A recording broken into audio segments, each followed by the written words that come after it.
UNC students held a rally protesting gun violence outside and inside of the General Assembly on Tuesday, eventually being removed from the gallery.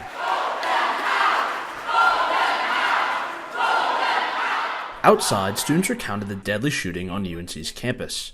They also railed against Republicans in the state legislature for failing to pass what they believe is adequate gun legislation. We don't care about financial gain. We don't care about admiration. We just care about doing what's right. We care about making a better society for ourselves and also those to follow. Republicans we reached out to for this story did not respond. One consistent message in the rally: removing those in power. Several speakers, including David Hogg, one of the founders of March for Our Lives, encouraged people to vote and run for office. Be the change that you want to see, because it's not going to come from up there, it's going to come from right here. We are going to unite together. We are going to vote, protest, and reshape the foundation of our country. Change is not a choice, it's a necessity.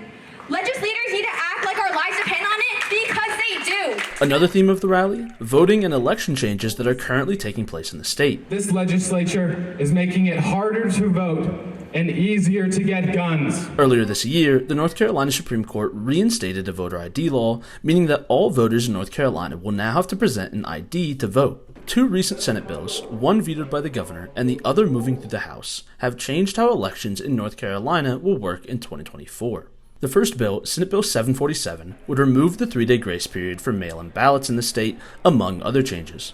Only ballots received by election officials before in-person voting ends would be counted. In the 2022 midterms, more than 187,000 North Carolinians voted by mail. Democrats have called this a way to indirectly disenfranchise voters. Representative Alan Boyncey, who represents Chapel Hill and Carborough, says that a lack of knowledge about the change could cause people to submit their ballots late unintentionally. The fear is that a lot of folks who are used to voting absentee, they're not going to know about these changes, and so they're going to be depending on the old rules, and that could result in thousands of ballots being thrown out that are otherwise valid. While Senate Bill 747 was vetoed by Governor Roy Cooper, the General Assembly is expected to overturn his veto. In Raleigh, I'm Walter Rinke, Carolina Week.